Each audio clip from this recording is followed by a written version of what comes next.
So if you read the title, this video actually isn't the one that every YouTuber needs to see, but it's coming up after I talk a little bit about my life, why I started YouTube, what I see happening with other entertainers on the platform, and what I think YouTube's best use case is.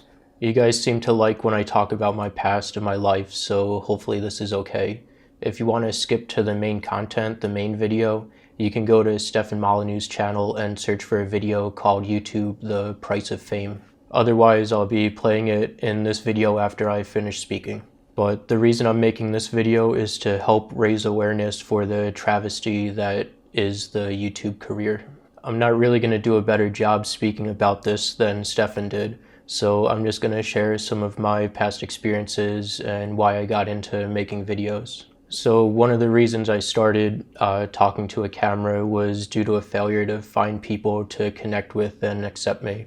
The friendships that I used to have were extremely unfulfilling. Every time I tried talking to someone, open up, or be myself, I would get put down, made fun of, or rejected in some way. I actually had a pretty large group of friends, more like acquaintances, I guess, not too long ago.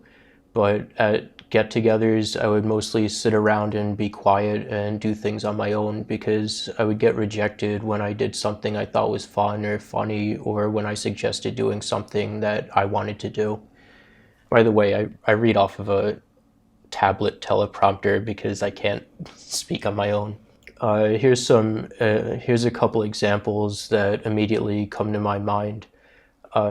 I remember one time we were all standing around in my friend's kitchen. I think she was having a barbecue, and there were a bunch of us like around and stuff. And there was a bag of Swedish fish on the table in the kitchen, and all my friends were throwing it into my other friend's mouth, and she was like acting like a dolphin and like catching them in her mouth. So everyone was drinking, but I was just, I don't really drink, so I was just standing there with like a cup of water with maybe like half an inch of water in it. And I felt like alone, like everyone was having fun and I wanted to participate. So I splashed the water that I had on the girl that was catching the Swedish fish. And she immediately just like stopped what she was doing, and she's like, "What the fuck is wrong with you?"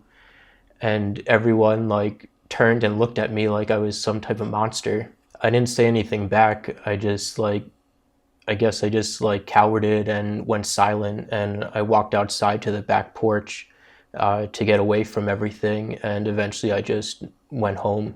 I don't know. I didn't think it would have been that big of a deal. Like, I didn't think she would mind getting a little bit of water splashed on her, but apparently I was wrong.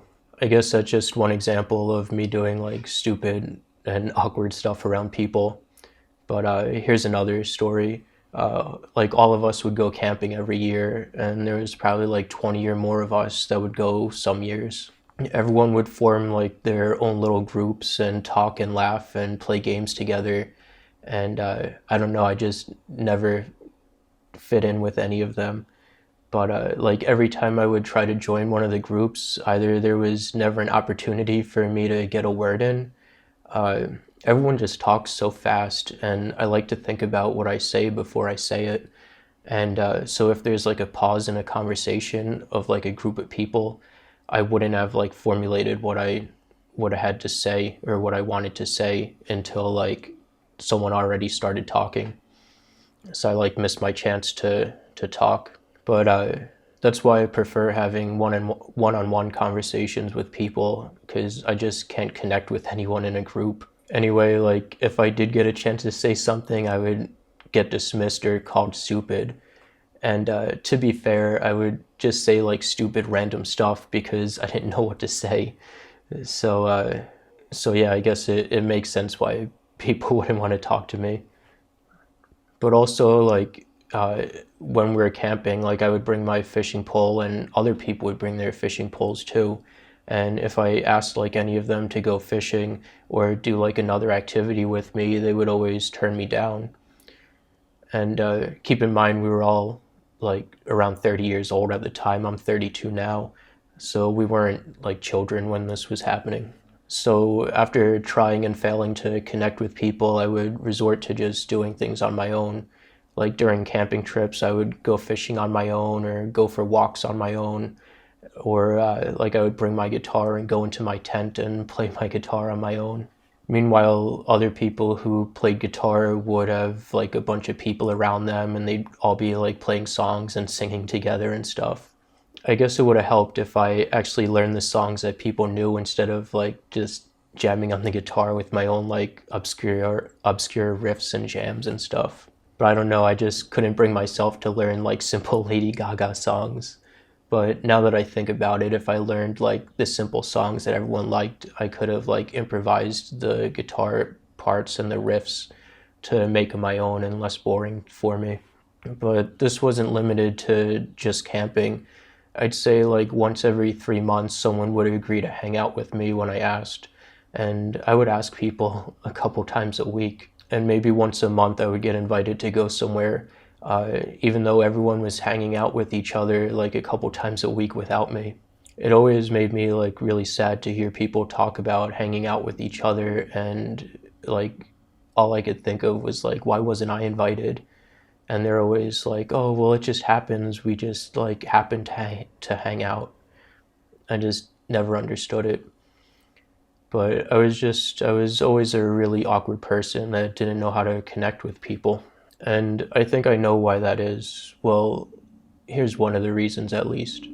I think it was because I didn't have a good connection with my parents.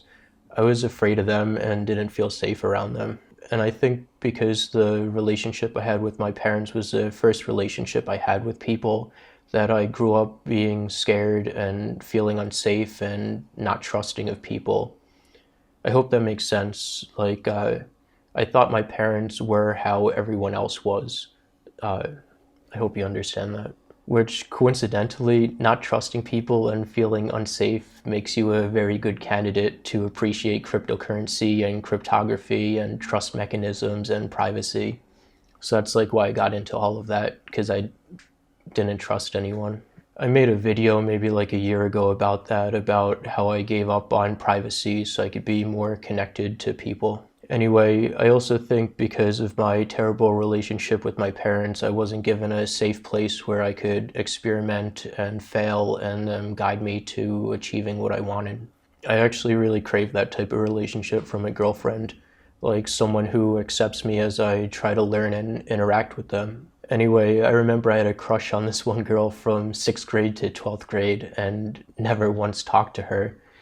I would avoid her mostly because I was too nervous, but a couple times I got the courage to stare at her like a creep as she walked past me. I don't know, I thought looking at her would let her know I was interested so she would come and talk to me. I know I was afraid of her rejecting me, and I wonder if my fear of rejection came because rejection and being scared of people was what I was used to experiencing from my parents and other people around me and my family. But it's not like I could ask my parents for advice on how to talk to that girl anyway. My mother refused to let me have a girlfriend, and I knew that if I did talk to girls or about them, she would beat me or punish me herself or convince my father to do it after I got bigger. Anyway, I don't really want to make this video too much about myself, so I'm just gonna talk briefly about each thing in each story. I also remember in my 20s, I would dress differently for attention. I thought that if I looked cool, then people would want to be around me, which never worked. Some people would comment on my outfits, but we never connected beyond that. I just didn't know what to say to them or how to connect with them or anything. Like, what was I supposed to say when someone commented that they liked my shoes? Like, hey, you're interested in me. Do you want to be best friends forever? I also would buy nice things to try to get people who were interested in those things to talk to me. I'd always have the newest computer hardware because it would get me attention from people when I posted about getting the stuff on Facebook. And I'd always be super knowledgeable about fixing computers and technology news and all that because people would want to talk to me about that stuff and ask me for help with all that. I still felt alone though because I knew those people didn't like me and didn't want to hang out with me or get to know me.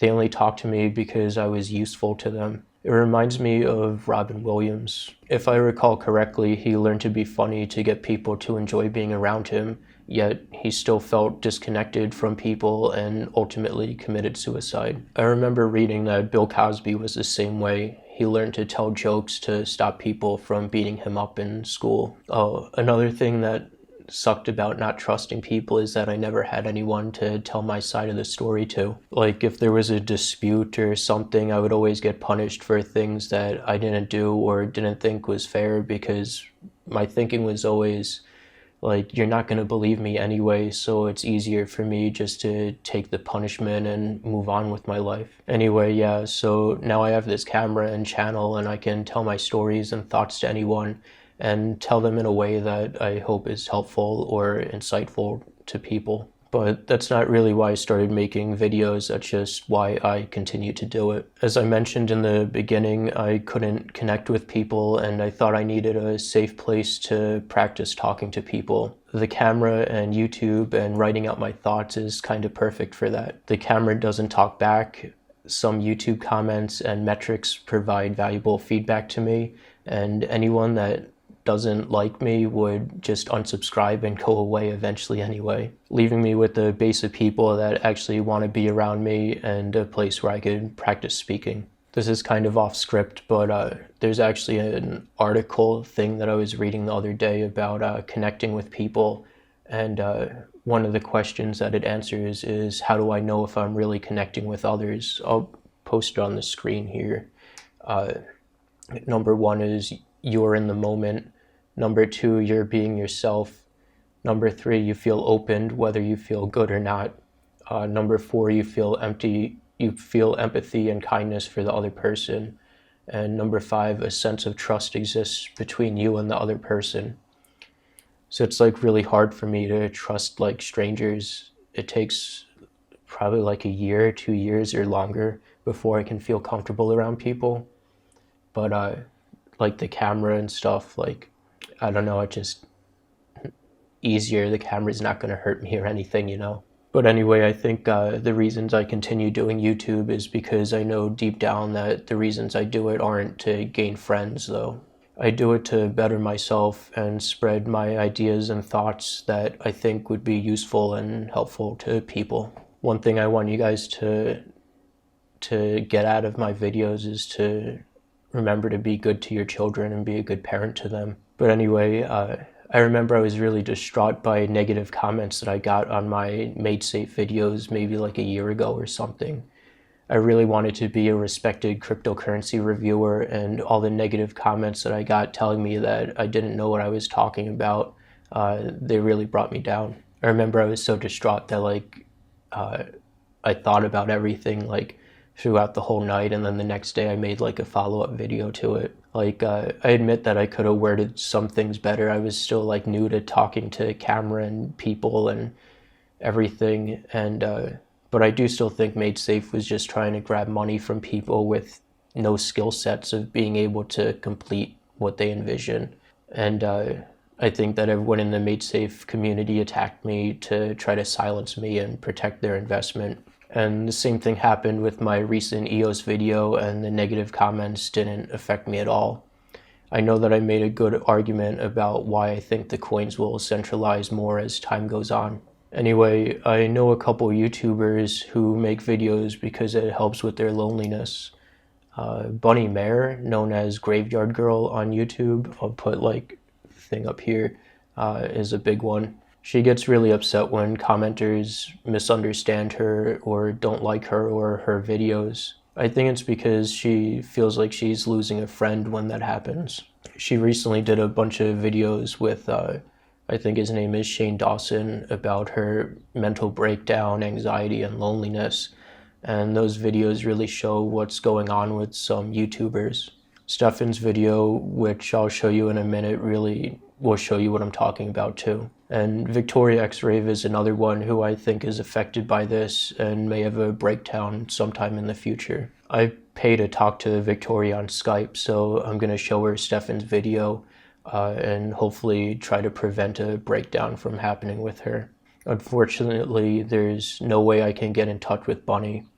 She's just too big and too popular to see like any of my comments or anything. But I know exactly what it's like to have a camera as your only friend because I've done it before. When you're lonely and no one understands you, the video camera can feel like a safe thing to talk to. And when you're struggling with something, you can bring the camera along and talk to it so it doesn't seem like you're struggling all alone. I remember seeing Scotty Kramer's videos after he got in his bicycle crash and became paralyzed. And he brought the camera along through the whole journey, and him going to therapy and learning how to walk again and ride his bike and all that. And that was really inspirational to me. I thought that I could bring the camera with me to take along as I learned to talk to people in real life. A lot of those videos that I made never got published or posted, but there's a couple of them like with me trying to find a date and stuff like that. It does help to have a YouTube audience with me and supporting me. But even with that, I think that may be a good use for YouTube because it's something you're already doing and something you already want to do. The difference is you're just filming it and taking a couple extra hours out of your day to edit the video and post it. Another good use for YouTube is to promote your business. Like if you have a guitar shop, you'll get more business if you make videos of the guitar work that you're already doing. Same with automotive stuff or fashion consultant or anything like that. But the best use definitely isn't to make friends on YouTube or become famous. I think that's when the problems start, when your camera and your audience are not just your only source of income, but also your only source of connection. When you make videos solely to maintain connection with your audience so you don't have to face your own loneliness and disconnection. And it's when the views start dropping despite all of your panicked efforts to get them back. That's when you get terrified and have a breakdown because you finally have to face the reality of your loneliness and that you have no one, just a camera. Anyway, I'm gonna let Stefan take it from here. He speaks a lot better about this issue and a bunch of other issues going on with YouTube and goes into a lot more detail. Please share my video or his video with any YouTubers you know that you think this might happen to, like some type of breakdown might happen to. I think something needs to change with YouTube so we don't lose more people that we care about. Thank you.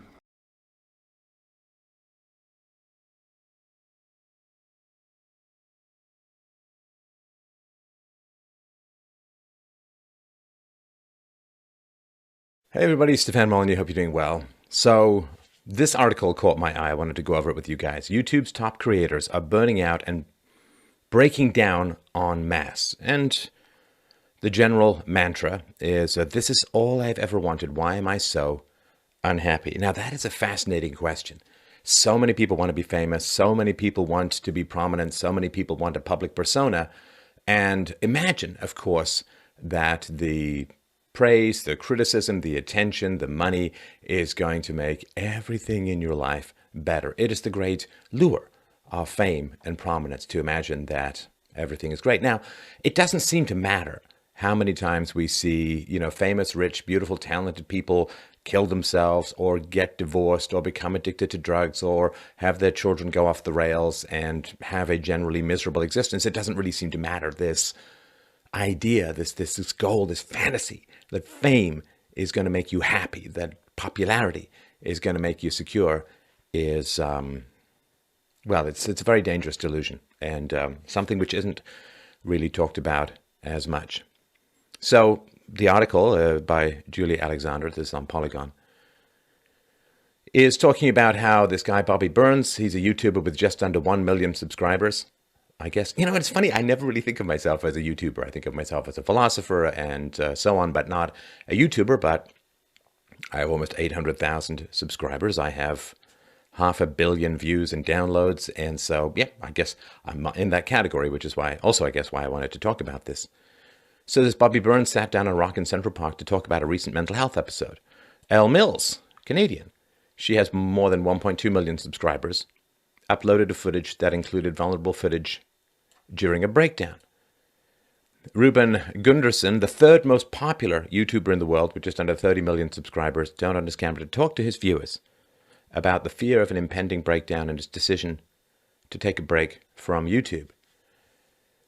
Eric Phillips, 4 million subscribers. Benjamin Craner Vestergaard, 2.7 million subscribers, have either announced brief hiatuses from the platform or discussed their own struggles with burnout. PewDiePie, the great PewDiePie, 62 million subscribers, to Jake Paul, have dealt with burnout. And there is, there is this algorithm that is like the physics of what you do and what you try and navigate. And it really is like trying to drive at high speed blindfolded, because obviously YouTube does not reveal the nature and details of the algorithm that helps promote your videos and get you new subscribers and get you views and so on. And so you are trying to navigate when things are not only obscure, but I think constantly changing. And if your views go down because there's been an algorithm change, do you look in the mirror and say, I'm doing terribly, people aren't interested, it's all over? If your views go up because of a change in the algorithm, do you think that you're just naturally gaining success and so on? It's like trying to play baseball when they constantly dial up and down the gravity. It's a pretty wild phenomenon. So yeah, there are changes to the platform.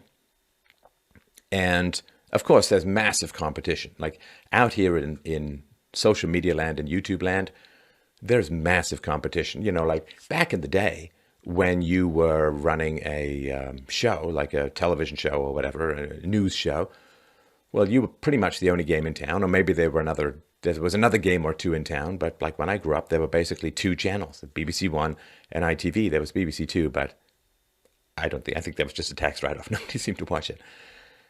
And so now anybody with a webcam and ideas and personality and the willingness to take on risk, well, they can be your competitors. So it is a big challenge. And so, yeah, the question is, I apologize for the language, but that's the least of the problems here.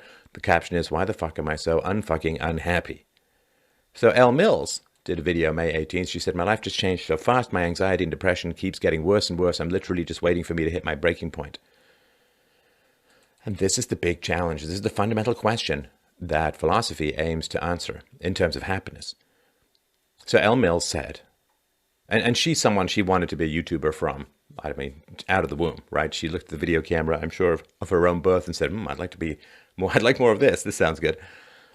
So she said, this is all I ever wanted, and why the fuck am I so unfucking unhappy? It doesn't make any sense. You know what I mean? Because like this is literally my fucking dream, and I'm fucking so unfucking happy. It doesn't make any fucking sense. It's so stupid. It is so stupid. Now, this is a form of self-attack for being unhappy, and unhappiness is like physical pain. We don't like physical pain, but physical pain is how we know that we're injured and encourages us very strongly to avoid repetition of said injury. Like all those strawberry knee cuts you got as a kid while skateboarding and biking and so on. That was a way of teaching you to be careful.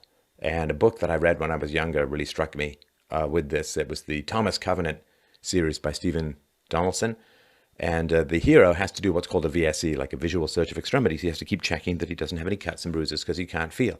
And that is pretty bad. So unhappiness in general is a way of saying that you are not doing good.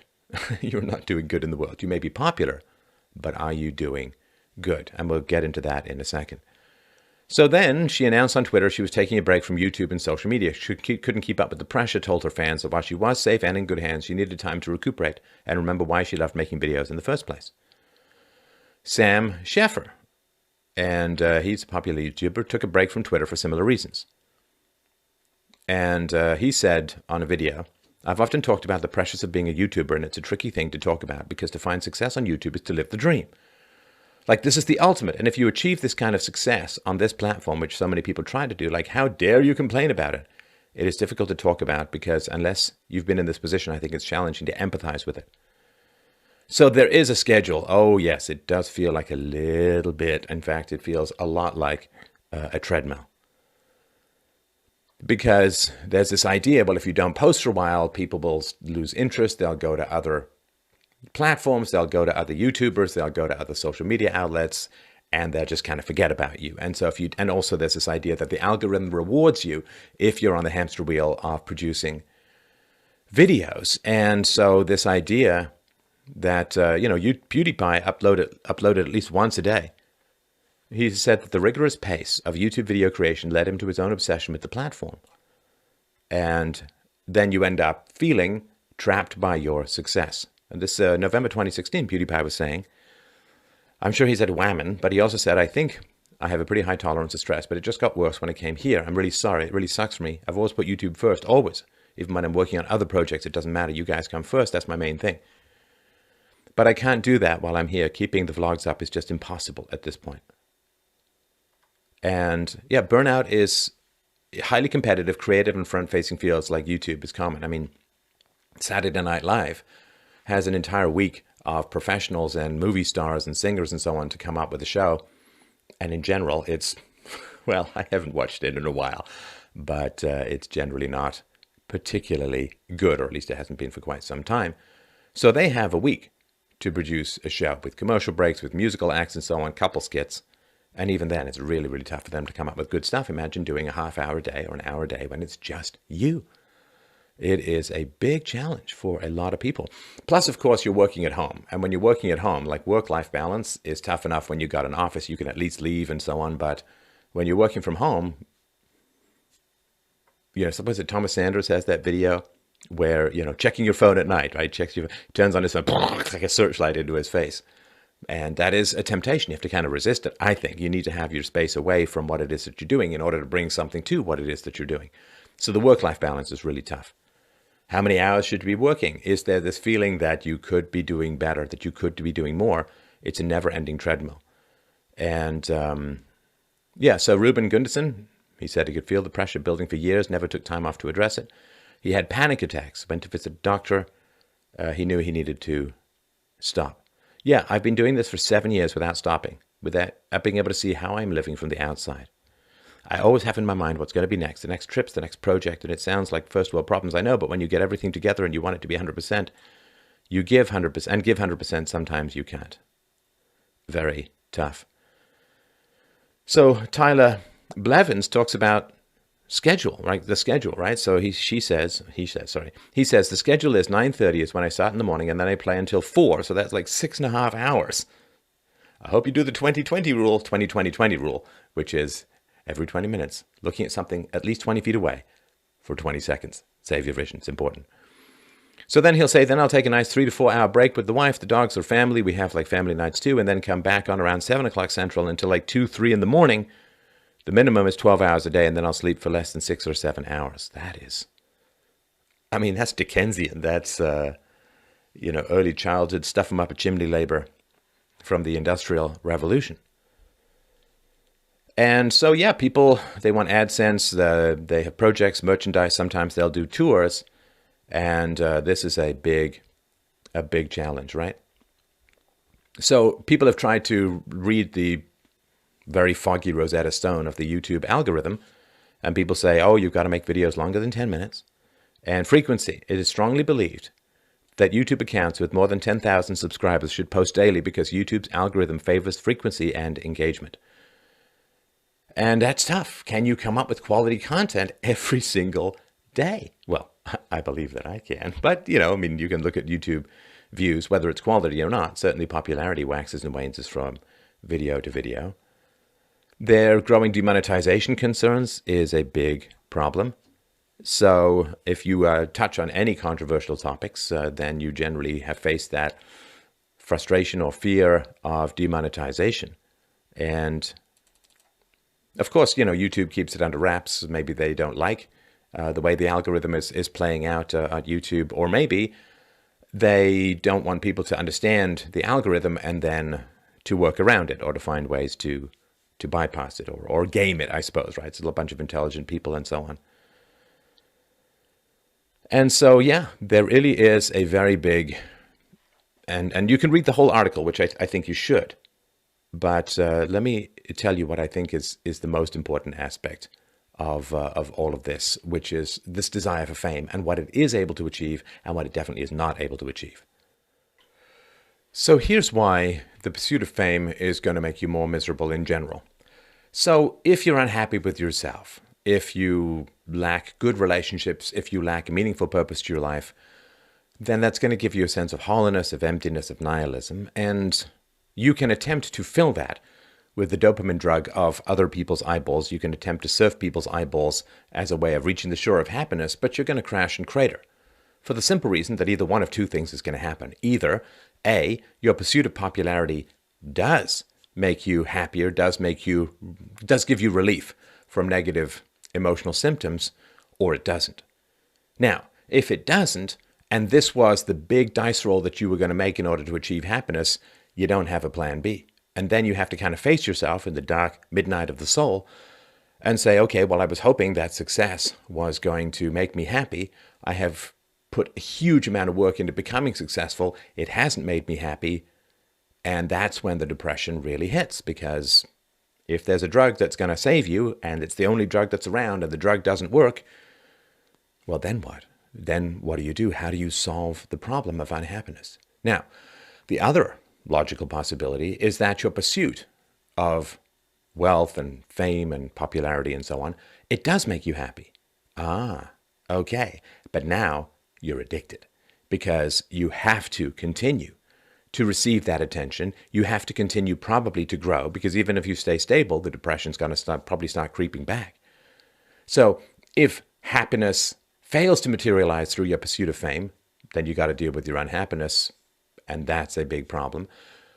Or it does help you diminish for a time your unhappiness, in which case you have to keep getting that attention in order to ward off what Churchill called the black dog, right? The depression, the anxiety, whatever it is, it's your negative emotional state. Now, even if it's true that the fame and the money or whatever it is does make you happy, well, the problem then becomes, what are you doing it for? Now, it is my particular view that, but not just my particular view, it's a very common view among philosophers, which is that if you want to be happy, you must first be rational, and then you must be virtuous, and then you will be happy. That happiness is an end state that you achieve through the rigorous pursuit of reason and virtue. In the same way that if you want to be buff, if you want to be slender, if you're overweight, you can't really aim at muscles, you can aim at exercise. You can't really aim at thinness, you can aim at dieting. And so there's particular actions. You need to learn about how to exercise and how to eat well, and then you need to rigorously and consistently pursue the actions of exercise and eating well, and then the end result will be muscularity or slimness. And so it's the same thing with happiness. We all want to be happy, but generally we don't really know how to be happy. And the pursuit of happiness has been taken away from the priests in general and been given to the advertisers. In other words, there are all of these lifestyles that you're supposed to pursue in order to be happy, that if you're thin enough and you're pretty enough and you have the right accessories, and I mean, even Kate Spade's handbags couldn't save her, right? And so the pursuit of happiness has now been co-opted by the transfer of money, which is a very horrifying and horrible development. And it is hedonism and narcissism and materialism. They are the water that rushes in to the emptying out of the human soul, right? So when you don't have meaning, when you don't have purpose, when you don't have virtue, when you don't have love, then you pursue the grim second prize of happiness when you don't have virtue, which is status, which is people think you're cool and therefore, or people think that you have value, or people enjoy your entertainment and therefore you have value. Now, that's not going to last. You don't actually have relationships with people on the other side of a monitor, right? Like you're watching this somewhere, somehow you're listening to this and so on. We don't have a relationship. I mean, I get your feedback but we don't have a relationship in the same way you'd have a relationship with your husband, your wife, your mother, your father, your children, and so on. It's not a relationship. And I think it's great that people enjoy what it is that I do, and I'm glad to be able to be doing it, and I have been doing it now for 11 years, and it's a real privilege and an honor to be at the center of this kind of philosophical conversation in the world. And I am very grateful, as I feel literally every day, for the opportunity to have these. But the question is, the fundamental question that leads to happiness is the question of why are you doing it? So Nietzsche said way back, if you give a man a why, he could bear almost any how. What he meant by that is if there's a purpose to what you're doing that is great enough, then you will find some way to do it and to keep doing it. So for me, just speaking personally, I do this not because I want to be famous. I don't really like being known. I would rather it be completely anonymous. I'd like to be a talking finger puppet rather than everybody be able to see and hear me, but that is necessary for what it is that I do. The eye contact, the courage to publicly speak challenging positions, it's important. It's foundational to the success of philosophy. So I'm not in it for the fame. Now, the question of why you're in it, why you're doing it, why do you want to be famous, is really, really important. If you want to be famous for you, it seems unlikely to last, or certainly unlikely to bring you significant happiness. So the question is, why are you doing it? Why I'm doing it is because I serve philosophy. Philosophy is necessary for the world to be happy, to be healthy, to progress. And anti-philosophical, anti-rational, anti-virtue forces are busy at work in the world. And I believe that if you have the capacity to do good in the world, well, you should just kind of do good in the world. It's the idea that if you're a doctor or you know the Heimlich maneuver and somebody's choking to death on a fishbone in a seat next to you at the restaurant, you say, well, I'm really enjoying my carrot cake. I'm not going to do anything. Well, you get up and you help. If you have the capacity to help, then you should. And I do have a very rare ability to synthesize abstractions, communicate them, and engage in a positive way for people to understand who aren't trained in philosophy. So I'm kind of like a babblefish of translation from concepts to actions, if you remember Douglas Adams' old great series. So I do it in service of philosophy. I do it in service of the world. In other words, it's not about me. It's not about my ego. It's not about people thinking I'm smart or thinking that I'm eloquent or thinking that I'm funny. It's not what it's about. I will make jokes. As the old Queen song says, I'll sing to you in Japanese if that's what it takes. I'll rap, I'll sing, I'll do silly things in order to get people engaged in philosophy. But what I want to do is to introduce people to philosophy. I don't really care what they think about me that much. And I think that gives me a certain indifference to people's perspectives on me. Oh, Steph, you're dumb. And it's like, that's not the point. I mean, the point is, like if you're introducing a friend, let's say you have a friend and his name is Bob, and then you have another friend whose name is Sally. And you think Bob and Sally would be really good for each other. They would be great partners. They might even go the distance, become married, have kids, and have all of that great stuff. And so you set up a meeting. Let's say they don't know each other. You set up a meeting between Bob and Sally. Now, your concern should not be about yourself. Ooh, do they think I'm good at setting people up? Do they like my outfit? Do they like the restaurant that I chose? That would be kind of weird, right? Your focus is on whether Bob and Sally like each other. And you hope that they do. But it's not about you. It's about the connection that you can make between Bob and Sally, which will bring them happiness. Now, Bob and Sally's happiness will bring you happiness and so on, but fundamentally it's about Bob and Sally at that moment. So you understand Sally is philosophy and Bob is you, right? So I want to introduce you to philosophy, to clear critical thinking. And I don't really care what you think about me. I care about what you think about philosophy. Because that is the path to happiness. The relationship that brings us love primarily is our relationship with virtue. Love is not lust. Love is not the endorphin that comes from the relief from loneliness that happens when you collide with someone in a fairly random kind of way. Love is not infatuation. Love is our involuntary emotional response to virtue, manifested in the behavior of another. It is our involuntary response to virtue. If we're virtuous, if we're immoral or amoral, then we will generally feel anger, rage, resentment, hostility towards manifestations of virtue. But if we ourselves are virtuous, and we see virtue manifested in the behavior of another, we will feel love for that person.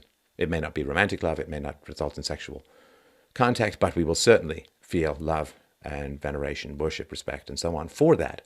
So if you want love,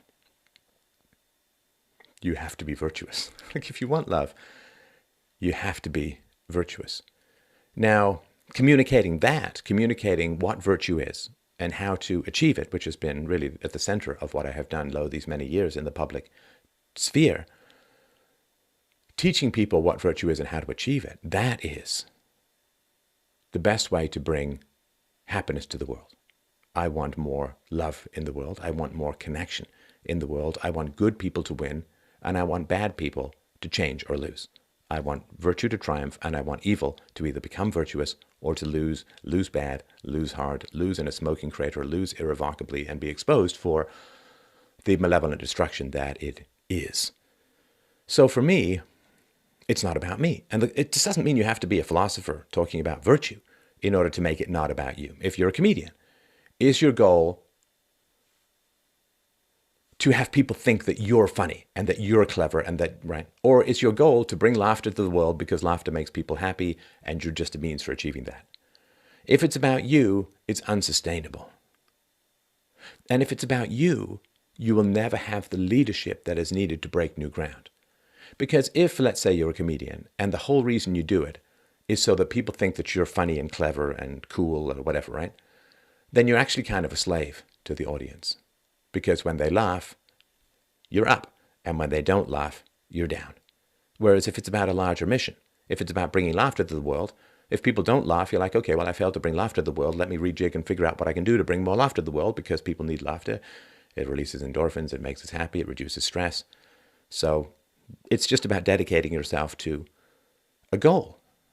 And if you dedicate yourself to a goal, then your own personal highs and lows, they're not irrelevant. Of course, you go through them and they matter, but they're not relevant to the larger purpose of what it is that you're up to.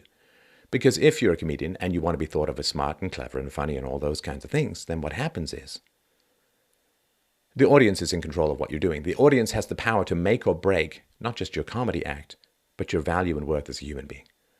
It's the same thing on YouTube. Are your views up? Do people like what you're doing? Are their views down? Do people dislike what you're doing?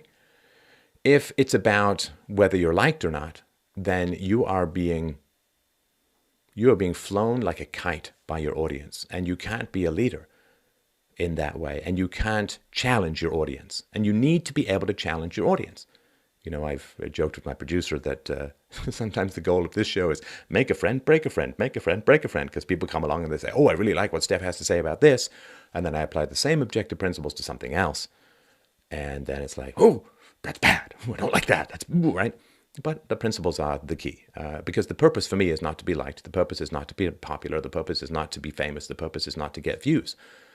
The purpose is to bring wisdom to the world. The purpose is to bring philosophy and virtue to the world so that people are virtuous, so that virtue wins, so that people have the capacity for love, so that marriages are stable, because when you marry based on virtue, it's stable and it lasts. I've been married over 15 years and I'm going to stay married until the end, because marriage is based on virtue, not on attractiveness, not on coolness, not on money, not on any of these things, not on, so you understand.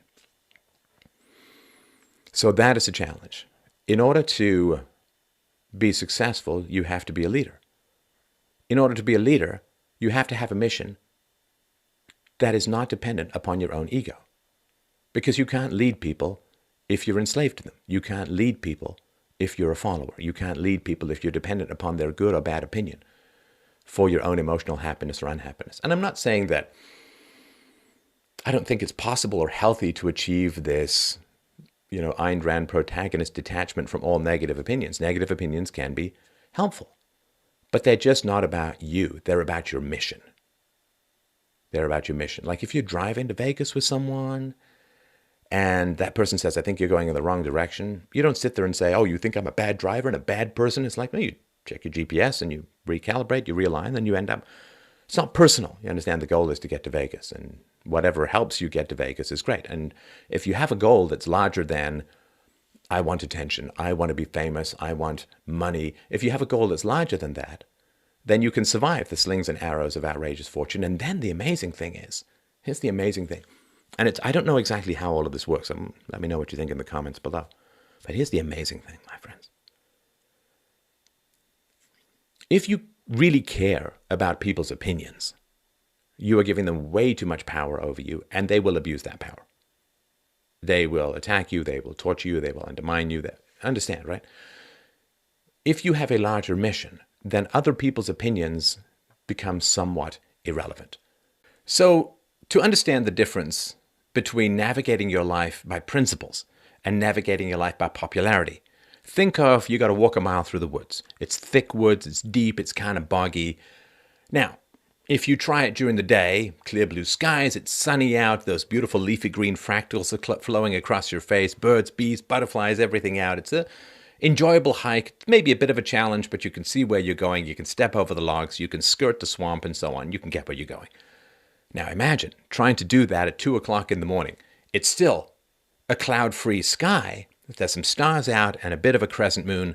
You can kind of see a little bit, but it's going to be really complicated. There's lots of shadows, and you're going to trip, you're going to splash into water. It's going to get really frustrating, and you're probably going to lose your bearings because you can't see very far at all.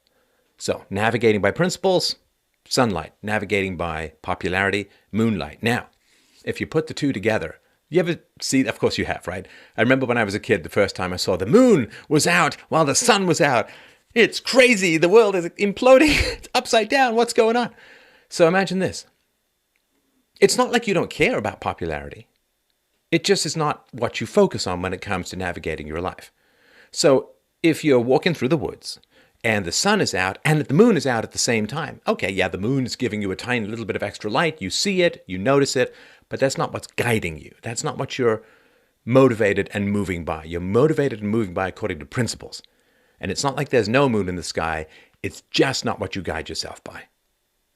And so other people's opinions, they don't have the power to alter your fundamental goal.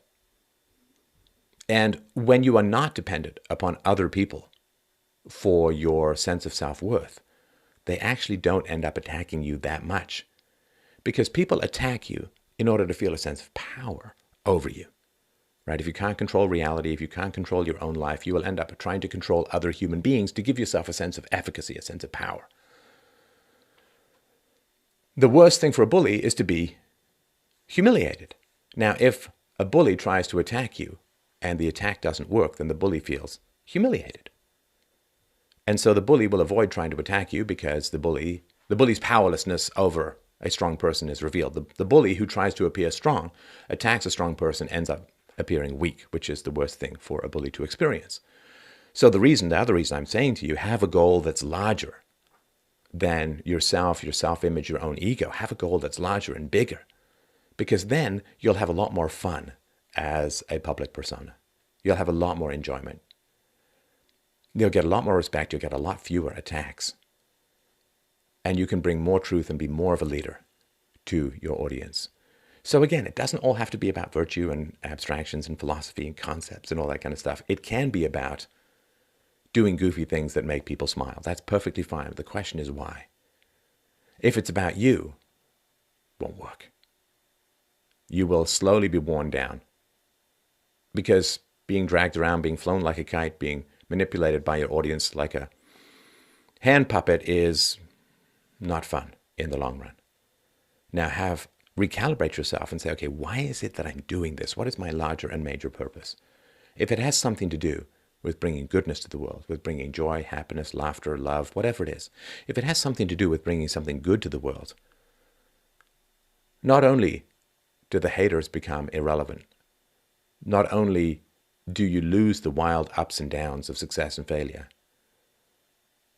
but because you are orbiting the sun of truth and love and so on, the stability, the happiness, the passion, the power, and the effectiveness of what you do goes up exponentially. And then you have something that is truly sustainable, which is the spread of happiness in the world. It's not about you. It's about goodness. It's about joy. It's about connection. It's about love.